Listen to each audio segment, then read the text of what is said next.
Gros frisson sur le départ pour les 100 machines encore en lice sur cette troisième étape du mondial. C'est toujours l'effet que cela procure en bout de ligne droite.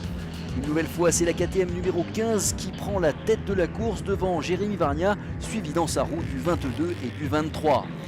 Jérémy va connaître une faute d'entrée de jeu, laissant la porte ouverte à la concurrence, et va devoir cravacher comme un fou pour revenir sur la tête de la manche.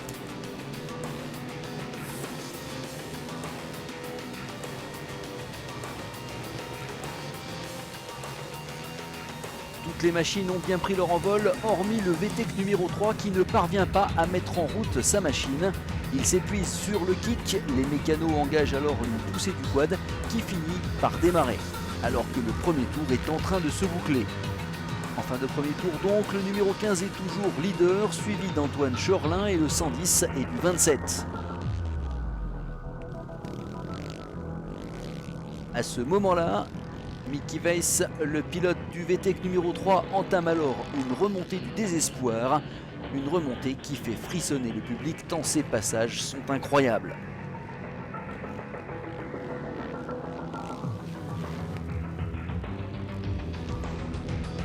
Dans ce début de troisième manche, les positions évoluent à une vitesse infernale, toujours emmené par le KTM numéro 15, devant Johan Cliquet 32 et devant Antoine Chorlin et le Yam 110. Pour les 4 heures qu'il reste à boucler sur ce mondial du quad, le rythme s'installe à l'image du show que nous fait Jérémy Vargna. Le pilote Can-Am US passe à l'offensive, il croit en ses chances sur ce mondial 2010 et impressionne tous les observateurs au bord de la piste. Le pilote français va jusqu'à prendre le commandement de la manche, créant un écart de 2 minutes 28 sur Romain Coupry, tandis que la troisième place de ce mondial du quad est en train de se dessiner pour le team Yamaha Dragon. Les tours s'enchaînent les uns derrière les autres et les positions semblent figées. Coupry toujours à l'attaque pour maintenir un écart suffisant en vue du général. Mais la direction de course a décidé d'un stop and go sur le français de 3 tours pour une vitesse excessive dans les stands d'un de ses coéquipiers. À 2 minutes, pas 2 minutes. Mais n'importe quoi, ça fait 30 minutes que je roule. Attends. Il y a plus de 2 minutes là. Ouais, c'est très serré, hein, c'est très serré. On pense que maintenant ça va se jouer au coude à coude de toute façon. Donc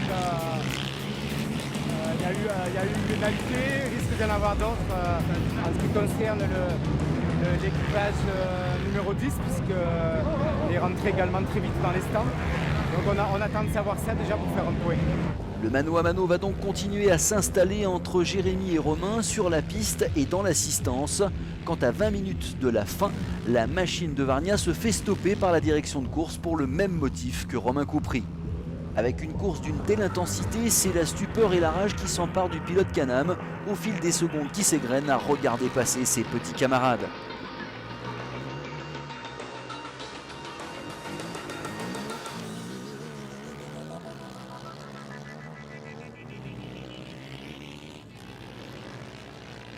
Le reste de la manche va se jouer sous haute pression jusqu'au damier. Jérémy remporte cette troisième manche devant l'équipage 110 de Terninck G. Chorlin. Coupry termine troisième de cette manche avec Holmes et Massen. Mais le suspense reste énorme sur le général de la course. J'attends la réponse pour être sûr parce que ça fait toujours peur, mais si on a la gagne, je suis vraiment content. C'est énorme, les deux, stop and go, et c'est jusqu'à la fin à l'arrache. Normalement c'est bon, on attend les classes. Ce n'est pas encore officiel, hein, bien évidemment. A priori, le général, ça devrait être bon, on sera dans quelques minutes. Voilà, Romain, en tout cas, bravo parce que vous avez fait preuve de panache, vous n'avez pas voulu que dans les derniers tours, vous n'avez pas voulu être humilié, vous avez dit non seulement je vais gagner le général, mais je vais me battre pour le scratch. Bravo dans la dernière manche, vous n'avez pas perdu la moindre seconde malgré la place maximale de Jérémy. Vous avez tout donné, j'ai l'impression. Bah ouais, on a tout donné tout le long de la course, on n'a pas eu un souci mécanique.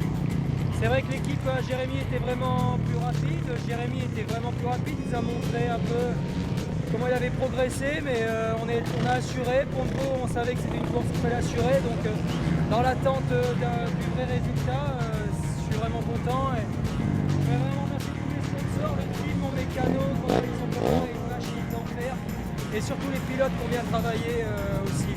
Ouais, superbe victoire, surtout aussi serré, 37 secondes après 12 heures de course. C'était absolument magnifique. On a vraiment vécu un grand moment ici à Pont-de-Vaux. Finir 12 heures avec 37 secondes, c'est vraiment chaud. Maintenant, on a joué l'endurance.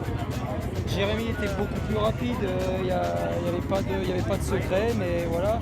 J'ai eu des petits soucis à la fin, lui aussi, donc on a eu un petit coup de chance aussi. Ouais, mais ça fait partie de la course, t'es gagné. Voilà, c'est. Je pense que tu dois être hyper heureux. Super content. Ouais, bravo. Mais écoute, on te dit bravo, vraiment Merci. bravo. Au final de ces 12 heures version 2010, c'est donc le trio Coupry Holmès-Massen qui l'emporte sur le Yamaha 450 YFZ, devant Varnia, Zimmermann et Fredericks sur leur Can-Am DS 450X. Enfin, belle troisième place pour Terninck, Jay et Chorlin qui complètent le podium d'une des éditions les plus incroyables de cette grande classique. Merci messieurs pour l'intensité du spectacle. Rendez-vous dans la pelouse pontévaloise l'année prochaine. Même heure, même port.